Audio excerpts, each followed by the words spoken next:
Hey, this is a gun video. Why are we looking at a motorcycle? I'm trying to make a quick point here. This is a Honda VTX that I used to own. You called it the Hardly because to me it was trying to be a Harley Davidson, but no matter how hard it tried, it's not a Harley Davidson. In my opinion, it's better than Harley Davidson because it was reliable, it ran great, lasted a long time, and it was cheaper. But no matter what, it is still not a Harley Davidson. It's trying to copy the original. The reason I'm showing you this, obviously, is because I'm doing a comparison to the new Ruger 5.7 compared to the original FN 5.7. So this is the one and only FN 5.7. I had a coworker that was kind enough to let me borrow his to look at it and compare it to my Ruger 5.7. And it's kind of cool to see the original, see the FN logo, and I think this is, I want to say, the USG model. And there's some slight variations, but this is not a history of the FN that I'm going to go into. I'm just comparing it to my Ruger 5.7. So I'll just show this slide and then I'll do a little quick video and show another couple slides. But just remember, I'm just an amateur throwing stuff out there, literally just using my phone, so don't expect a lot. I'm not asking for your opinions or your approval or anything. This is just some stuff I'm throwing out on YouTube, and whoever enjoys it, fine. If you don't, go look at another video. I honestly had low expectations of this, only because I really liked the Ruger 5.7. I've been impressed with the quality, and from when I looked on the internet, the FN just didn't seem like it would be as nice, but to my surprise, it's a really quality, nice firearm, and it is neat looking on there and seeing FN Herstal and made in Belgium or whatever, where they make chocolate and waffles, but also make nice guns. So this is a look over of the gun. That's the 30-round polymer magazine. That's the safety, which you can operate with your finger or your thumb. I choose to use my finger, and it actually works really well. He has a 30-round magazine with it, which looks a little ridiculous, but so do those extended Glock mags, the Happy Sticks. So takedown, pretty sure, is very simple. I'll see if I can manage to do it. He showed me once, and that's it. That's the takedown. And the barrel on there is a Cold Hammer forged, chrome-lined 4.8-inch barrel. It has a service life of 20,000 rounds, so it's really high quality. And you'll see when you pull it out, it's all one piece. The recoil spring and everything's all on there. This is a hammer-fired delayed blowback, and if you look at the slide, it's got a polymer cover with a metal steel inside to it. The magazines seem all plastic, the feed lips and everything, but if you look in there, you can see it is metal lined. So everything on here is a balance between being quality and lightweight. Now let's look at this Ruger and kind of compare it. So the Ruger takes down quite differently. That's really hard to press in there. Some people use something to push it, but in my other video I shoved it right out of there, so I just try to use my thumb now. And there's the inside of it.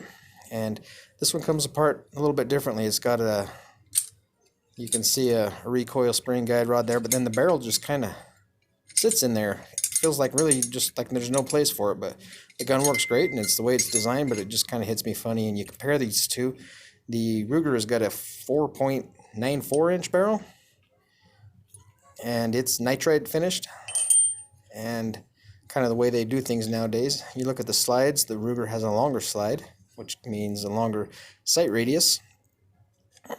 Whether it's enough to matter or not, I don't know. And you can see that both sights are adjustable, and they both have that little bounce to them, which I wasn't used to, but now I know it's normal. This one has cutouts to make it lighter, and we'll weigh these later on and see how they measure up. Reassembly, you just place that all in there, and it's not like a Glock or anything. It doesn't like fit in tight anywhere. It feels just loose in there. You can see it wobbling, which takes some getting used to, but line it up right, place it back on the frame there, and it goes back together fairly easily. And it's hard being left-handed sometimes to lock that back. Push the barrel back, put that in, and do a quick function check. I really do like this Ruger. It's a high-quality firearm. And like I said about the motorcycle, though, it's just not the original. And it's half the price of the original. And I think it's going to be a big seller. So the FN reassembles by just placing that right back in there and put it on. It's really simple to assemble and reassemble, to service and clean and maintain. It's a well thought out firearm. It does look a little dated to me. So there we go. It's back together. This one has a magazine disconnect, but the owner of this firearm somehow disable that so I can test the trigger. And one thing I'm impressed with, you can't believe everything you read on the internet because everyone's different. This trigger, to me, feels better than the Ruger. It's a nice trigger with a better crisp reset to it. Magazines go in and out easily. You can see the steel magazine of the Ruger will not feed in there. It's a lot thinner. And conversely, the plastic one will not fit in the Ruger. It's thicker.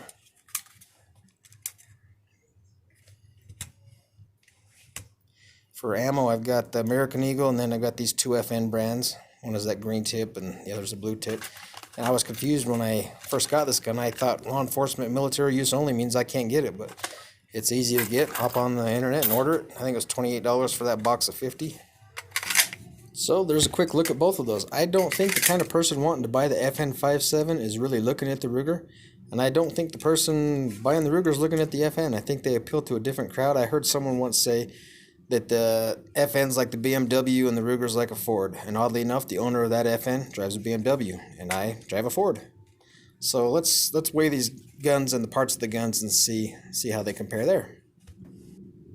Alright, while I'm doing this part, you've got eyes. You can look at this. If you find this to be boring, you're free to stop watching, obviously. And so I'm just going to kind of ramble like I tend to do in my videos and kind of say why I put this up here. YouTube to me is a place where it's started off as an amateur place where no one's trying to make money or anything. They're just posting videos up there as a forum to share with other people.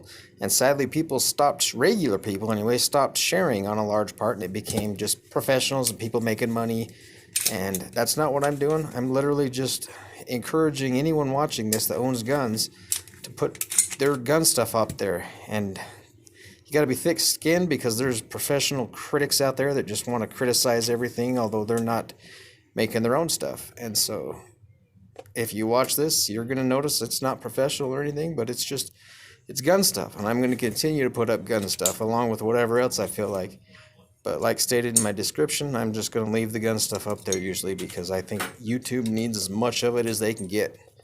And they can't really stop you if you're not trying to make money or get threats of being demonetized or anything like that. But hopefully you can see that scale on there. It's just a cheap little Harbor Freight scale, but it seems to work good enough for this as far as contrasting these two firearms goes.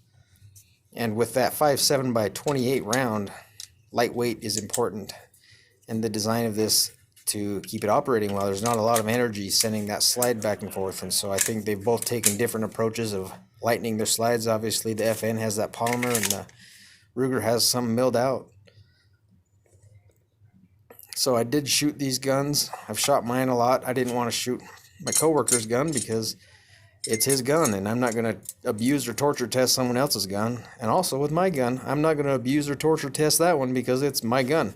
The people you see abusing and torture testing guns on YouTube don't own those guns, or someone else bought those guns for them. So just remember that when you're watching amateur stuff, you want to criticize it, but it's not to be compared to the stuff you usually watch. And I watch a lot of gun stuff on YouTube, again, which is why I feel obligated to put my own stuff on there. So hopefully you turn down the volume and just watch the weight, but let's show a couple shots of some slideshow and you can end this video. I don't typically do shooting videos because I don't like to record and shoot. Plus, I live in Idaho, and right now my backyard, which is where I shoot most of the time, has got 18 inches of hard, crusty snow. And I decided to walk back there anyway. I don't even have a GoPro. I'm just using my phone. And man, by the time I got back there, I was huffing and puffing and pretty tired. But anyway, I just wanted to feel the trigger comparison. And to me, watching someone shoot, it's more about the individual than the gun. People say the gun's accurate or not accurate. Usually it's the person that is or isn't. Guns are really, most of them are accurate, more accurate than the shooters. So here's the Ruger. And I've shot this one a lot, and I like the way it shoots. I like it better than shooting pretty much any other handgun. Let's try the FN. It felt really great. They're both flat shooting, low recoil, and the trigger was really good on that FN. Now some slides.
time I was holding this FN, I thought this feels familiar for some reason. Then I realized it's this cheap little BB gun that I had. Not to say the FN feels cheap at all, but look at these grip angles. Sure, the BB gun was trying to mimic the FN, but